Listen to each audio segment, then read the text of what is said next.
Alright, let's go ahead and see how the PWD command stands for. PWD stands for print working directory. So why would you need to run this command inside the terminal? So it's pretty simple.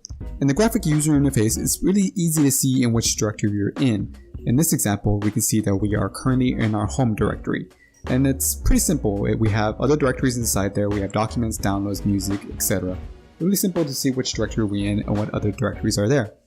But when you're inside a terminal, it may not be so simple. Specifically when you're using different terminal sessions. Let's say you have more than 3 terminal sessions open and they're basically within different servers and whatnot. It may be a little difficult to know exactly where you're at that present moment. So that's where the PWD command comes in. So let's go ahead and see how that works. So if we just do PWD, it'll tell us that we are in /home/tacos. That is our current working directory. If you need to know more about the PWD command, you just do PWD space -- help, and it'll tell you all the options available for it. It's pretty straightforward.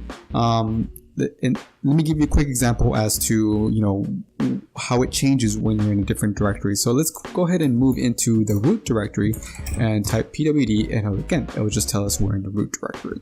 So if we move back to our working directory, well, again, it'll tell us we're back at home/tacos. It's pretty straightforward, and again, you mainly need it if you, for example, you're working in different terminal sessions and you may have been in one, working in one for a couple hours, and you need to move back into the other one and you're not sure which directory you're in. So you just do PWD and it'll tell you which directory you're in. It kind of helps with avoiding, running a command that you may not need to be running inside that directory, and you might override files, and you don't want to do that. So you need to know which directory you're in. You just type PWD and it'll let you know which directory you're inside of. Pretty straightforward, really easy, and that's the PWD command.